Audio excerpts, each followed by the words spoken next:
दोस्तों आज एक नए टॉपिक के साथ आए हैं और ये नया टॉपिक है हमारा भारत का संवैधानिक इतिहास। दोस्तों आज भारत के संवैधानिक इतिहास के महत्वपूर्ण प्रश्नों को हम लोग देखेंगे और उससे पहले दोस्तों आप सभी लोगों को रक्षाबंधन की ढेर सारी शुभकामनाएं। तो चलिए दोस्तों स्टार्ट करते हैं हम आज के वीडियो को। पहला प्रश्न है हमारा, संविधान सभा का प्रांतीय संविधान समिति का अध्यक्ष कौन था? तो दोस्तों प्रांतीय संविधान समिति के जो अध्यक्ष थे वो हमारे सरदार वल्लभ भाई पटेल थे। ठीक है, तो दोस्तों इस प्रश्न का आंसर हो जाएगा option number A, Sardar Patel. कैसे याद रख सकते हैं कि जो प्रांत का राजा होता है उसको एक तरह से सरदार बोलते हैं, तो याद रख लीजिएगा कि सरदार मतलब जो प्रांत का शासन को संभाले। तो इस तरह से याद हो जाएगा प्रांतीय संविधान समिति के अध्यक्ष सरदार पटेल। आइए दूसरे क्वेश्चन को देखते हैं। क्वेश्चन नंबर 2 हमारा है, एक निर्वाचन संविधान सभा के द्वारा सर्वप्रथम भारत के संविधान का निर्माण करने का प्रस्ताव कब किया गया था? तो दोस्तों इस क्वेश्चन का आपका आंसर हो जाएगा ऑप्शन नंबर बी, भारत सरकार अधिनियम 1935 के द्वारा। तो दोस्तों कुछ फैक्ट को बता देते हैं जो भारत अधिनियम 1935 से इम्पोर्टेंट प्रश्न बनता है। यह ब्रिटिश संसद के द्वारा बनाया गया अंतिम तथा सबसे बड़ा और जटिल दस्तावेज था, जिसमें कुल 321 अनुच्छेद, 10 अनुसूचियां व 14 भाग थे। और दोस्तों वर्तमान संविधान पर सर्वाधिक प्रभाव जो है वो हमारे 1935 के अधिनियम का ही है। इसीलिए कई बार भारतीय संविधान को कई बार क्या बोलते हैं हम 1935 के अधिनियम का प्रतिलिपि यानी फोटोकॉपी कहा जाता है। इस अधिनियम के द्वारा प्रांत में दोहरा शासन समाप्त किया गया, लेकिन उसे केंद्र में लागू कर दिया गया। ये दोस्तों बहुत ही महत्वपूर्ण प्रश्न बन जाता है कि प्रांतों में दोहरा शासन कौन से अधिनियम के अंतर्गत समाप्त किया गया? तो दोस्तों 1935 के अधिनियम के द्वारा। और साथ ही साथ क्वेश्चन पूछे कि केंद्र में दोहरा शासन कौन से अधिनियम के द्वारा लागू किया गया? तो केंद्र में दोहरा शासन जो है भारत सरकार अधिनियम 1935 के द्वारा ही लागू होता है। तो दोस्तों ये क्वेश्चन आप लोग थोड़ा सा ध्यान में रखिएगा, महत्वपूर्ण प्रश्न बन जाता है। और भारत में पहली बार जो है संघीय न्यायालय यानी फेडरल कोर्ट की स्थापना भी इसी अधिनियम के अंतर्गत किया गया, लेकिन इसके निर्णय के विरुद्ध जो है लंदन में ही क्या होता था, प्रिवी काउंसिल की अपील होती थी।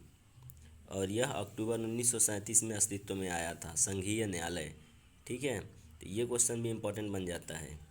इसके द्वारा केंद्र स्तर पर एक संघीय लोक सेवा आयोग व राज्य स्तर पर राज्य लोक सेवा आयोग की स्थापना की गई थी। ये भी महत्वपूर्ण प्रश्न बनता है। ओके दोस्तों, तो दोस्तों याद रखना है कि इसके द्वारा केंद्र स्तर पर संघीय लोक सेवा आयोग और राज्य स्तर पर राज्य लोक सेवा आयोग की स्थापना की गई। इसके अलावा दोस्तों क्या हुआ इसमें, इसके द्वारा संघ एवं राज्यों के बीच विषयों का स्पष्ट बंटवारा कर दिया गया। इसमें तीन सूचियां बनाई गई, एक संघ सूची, दूसरा राज्य सूची, तीसरा समवर्ती सूची। संघ सूची में 59 विषय, राज्य सूची में 54 और समवर्ती सूची में 36 विषय थे। ठीक है, तो ये दोस्तों याद रखना है। एक चीज़ और महत्वपूर्ण हुआ था इसमें कि इसी अधिनियम के द्वारा भारतीय रिजर्व बैंक यानी आरबीआई की स्थापना 1935 में हुई थी। तो पूछ दे कि कौन से अधिनियम के अंतर्गत किया गया, तो भारतीय रिजर्व बैंक की स्थापना 1935 में भारत सरकार अधिनियम 1935 के द्वारा किया गया। और एक महत्वपूर्ण विशेषता है दोस्तों इसकी कि इस अधिनियम के द्वारा इस अधिनियम के द्वारा वर्मा को भारत से अलग कर दिया गया और वर्मा के लिए एक अलग कानून बनाया गया।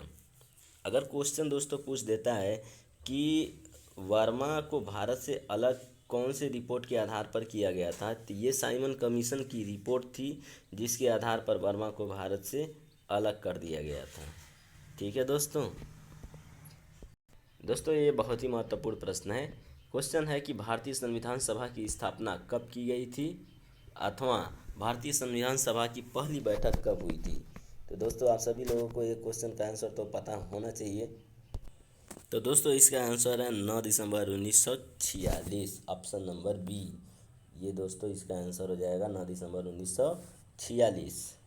ओके, तो दोस्तों संविधान सभा की जो पहली बैठक हुई वो 9 दिसंबर 1946 को अस्थायी अध्यक्ष डॉक्टर सच्चिदानंद सिन्हा की अध्यक्षता में हुई थी। उस समय अस्थायी अध्यक्ष किसको चुना गया? डॉक्टर सच्चिदानंद सिन्हा को। और मुस्लिम लीग इसमें जो है भाग नहीं लेता है। मुस्लिम लीग क्या करता है? इस बैठक का बहिष्कार कर देता है। ओके दोस्तों, तो दोस्तों क्वेश्चन नंबर 4 देखते हैं। भारत का संविधान पूर्ण रूप से कब तैयार हुआ? तो भारत का जो संविधान है वो पूर्ण रूप से तैयार हो गया था आपका 26 नवंबर 1949। ऑप्शन नंबर आपका हो जाएगा बी। ठीक है दोस्तों, तो भारत का संविधान पूर्ण रूप से क्या हुआ था? ये तैयार हो गया था आपका 26 नवंबर 1949 को। लेकिन दोस्तों इस डेट को लागू नहीं हुआ था। ठीक है, पूछेगा कि पूर्ण रूप से तैयार कब हुआ, तो 26 नवंबर 1949 को। तो दोस्तों वो क्वेश्चन आ गया। क्वेश्चन नंबर 5, भारतीय संविधान कब लागू हुआ?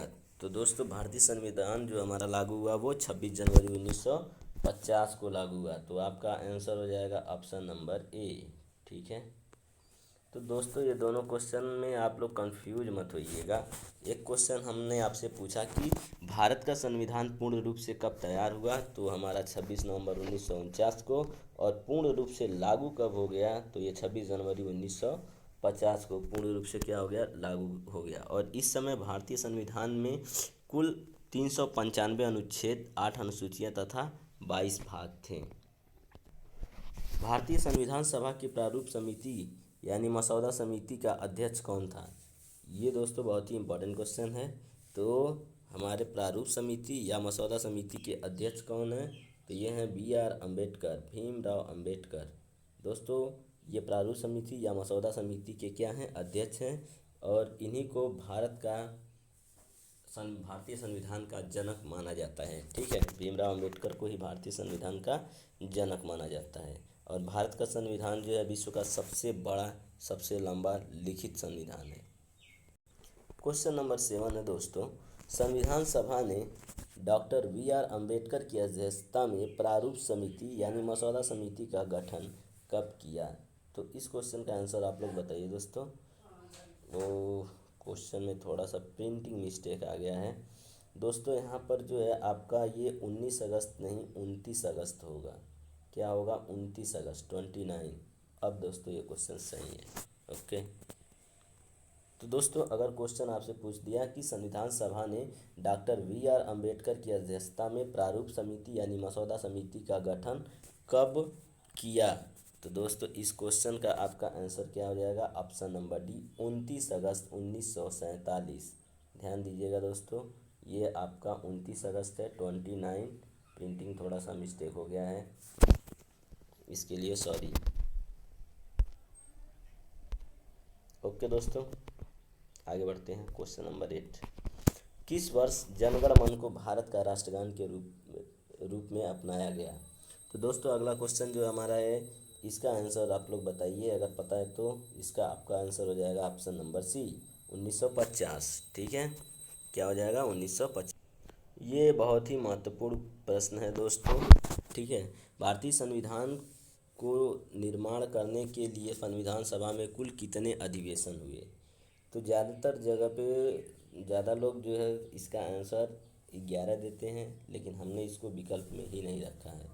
तो दोस्तों भारतीय संविधान के निर्माण करने के लिए संविधान सभा के कुल कितने अधिवेशन हुए थे? तो दोस्तों इस क्वेश्चन का आपका आंसर हो जाएगा ऑप्शन नंबर सी, कुल 12 अधिवेशन हुए थे।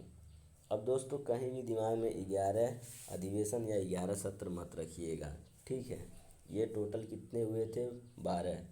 अब 9 दिसंबर 1946 को जब संविधान सभा की पहली बैठक हुई थी, तो वहाँ से लेकर के 26 नवंबर 1949 तक, जब 26 नवंबर 1949 को आंशिक रूप से संविधान क्या हुआ था? लागू हुआ था, मतलब कुछ ही अनुच्छेद को लागू किया गया था। तो उस समय तक टोटल 11 सत्र या अधिवेशन हो चुके थे। ठीक है, और अंतिम जो अधिवेशन होता है वो आपका 24 जनवरी 1950 को संविधान सभा की जो अंतिम बैठक होती है, अगर उसको भी जब हम काउंट करते हैं तो टोटल कितना हो जाता है? 12 हो जाता है, 12 अधिवेशन। तो दोस्तों इस क्वेश्चन का आंसर हो जाएगा आपका 12। और ये दोस्तों हमारा क्वेश्चन नंबर 9 है, लेकिन इसमें गलती से क्वेश्चन नंबर 2 प्रिंट हो गया है। तो भारतीय संविधान ये जो है हमारा अंतिम बैठक कब होता है? 24 जनवरी 1950 को। और ये कौन सी बैठक होती है? 12वीं। या कौन सा अधिवेशन होता है? 12वां अधिवेशन होता है। ओके दोस्तों। क्वेश्चन नंबर 10 है, भारत की संविधान सभा ने सर्वप्रथम राष्ट्रीय ध्वज को कब स्वीकार किया? दोस्तों इस क्वेश्चन में भी थोड़ा सा मिस्टेक है, प्रिंटिंग। ये क्वेश्चन में दोस्तों आपका ऑप्शन नंबर ए सही है, जिसका ऑप्शन हो जाएगा 22 जुलाई। 23 जुलाई नहीं होकर के दोस्तों क्या है इसका ऑप्शन? तो इसका दोस्तों ऑप्शन है आपका 22 जुलाई। ओ प्रिंटिंग मिस्टेक। तो दोस्तों इसका ऑप्शन नंबर आप ए मान लीजिए, ठीक है। और यहाँ पे ये 23 जुलाई नहीं 22 जुलाई है, याद रखिएगा दोस्तों। क्या है इसका आंसर? 22 जुलाई। 22 जुलाई 1947 को क्या किया गया था? भारतीय राष्ट्रीय ध्वज को स्वीकार कर लिया गया था। ओके दोस्तों, आगे बढ़ते हैं। संविधान सभा में उद्देश्य प्रस्ताव निम्न में से किस एक के द्वारा प्रस्तुत किया गया था? बताइए दोस्तों, ये बहुत ही इम्पोर्टेंट क्वेश्चन है, इसका आंसर आप सबको पता होना चाहिए। तो दोस्तों जल्दी इसका आंसर बताइए। भारतीय संविधान सभा में उद्देश्य प्रस्ताव निम्न में से किस एक के द्वारा? तो देखिए, उद्देश्य प्रस्ताव जो प्रस्तुत किया गया था वो जवाहरलाल नेहरू के द्वारा क्या किया गया था? प्रस्तुत किया गया था। तो इस क्वेश्चन का आंसर आपका ऑप्शन नंबर बी हो जाएगा। ये भी क्वेश्चन दोस्तों बहुत छोटा है लेकिन इम्पोर्टेंट है। यूपी आरओ के एग्जाम में एक बार पूछ लिया है कि भारतीय संविधान सभा में कुल कितनी महिला सदस्य थी? तो दोस्तों इसका आंसर हो जाएगा आपका पहला, 15 महिला सदस्य थी। टोटल कितनी महिला सदस्य थी? तो फिर नेक्स्ट क्वेश्चन दोस्तों, स्वतंत्र भारत का प्रथम कानून मंत्री कौन था या कौन बने थे? तो दोस्तों ये हमारे डॉक्टर भीमराव अंबेडकर, ठीक है। पहला विधि मंत्री या कानून मंत्री इन्हीं को बनाया गया था स्वतंत्रता के पश्चात। ओके दोस्तों। दोस्तों ये क्वेश्चन बहुत ही इंपॉर्टेंट है, क्वेश्चन नंबर 15। संविधान पांडुलेखन समिति का निम्न में से कौन सदस्य नहीं था? तो दोस्तों पांडुलेखन समिति बोले या प्रारूप समिति बोले या मसौदा समिति, तीनों बात एक ही है। तो इस तरह से दोस्तों जो प्रारूप समिति या मसौदा समिति या पांडुलेखन समिति के सदस्य नहीं, पूछा है सदस्य नहीं था, तो वो है हमारे जवाहरलाल नेहरू, ठीक है। ये पांडुलेखन समिति के सदस्य नहीं थे। तो दोस्तों जो प्रारूप समिति है इसी को पांडुलेखन समिति भी बोला जाता है और इसी का एक नाम मसौदा समिति भी होता है। तो इसके दोस्तों प्रमुख 7 सदस्य थे। एक तो डॉक्टर भीमराव अंबेडकर जो पांडुलेखन समिति के अध्यक्ष थे, दूसरे एन गोपालास्वामी अयंगर थे, तीसरे अल्लादी कृष्णा स्वामी अय्यर थे, जिनको ये शॉर्टकट में एक के अय्यर नाम लिखा गया है। इसके अलावा डॉक्टर के एम मुंशी थे, कन्हैयालाल मणिकलाल मुंशी, सैयद मोहम्मद सादुल्ला ये भी इसके अध्यक्ष थे। इसके अलावा 6वें नंबर पर बीएल मित्र करके थे, लेकिन उनका स्वास्थ्य खराब होने के कारण वो त्यागपत्र दे देते हैं संविधान सभा में और उनके जगह पर एन माधव राव आते हैं। तो दोस्तों ये इम्पोर्टेंट क्वेश्चन बन जाता है कि बीएल मित्र के जगह पर प्रारूप समिति में कौन आता है? तो वो आते हैं एन माधव राव। कौन आते हैं? एन माधव राव आते हैं। तो दोस्तों इस क्वेश्चन का आंसर ये याद रखिएगा। और एक इम्पॉर्टेंट फैक्ट और है इसमें कि डॉक्टर डीपी खेतान भी इसके एक सदस्य होते हैं, 7वें जो होते हैं, लेकिन उनकी मृत्यु 1948 में हो जाती है और इनका जगह आ जाते हैं टीटी कृष्णामाचारी। दोस्तों आज हमने कुल 15 प्रश्न भारत के संवैधानिक इतिहास से संबंधित महत्वपूर्ण प्रश्नों को देख लिया है। अगर दोस्तों आपको ये वीडियो अच्छा लगे तो प्लीज़ लाइक शेयर और कमेंट ज़रूर करें और जो कुछ भी समस्याएं आएँ आप उसको कमेंट बॉक्स में लिख सकते हैं और हमें क्या इम्प्रूवमेंट करना चाहिए आपके विचार का स्वागत है। आप वो विचार कमेंट बॉक्स में के ज़रिए लिख करके बताया करें। ओके दोस्तों, थैंक यू।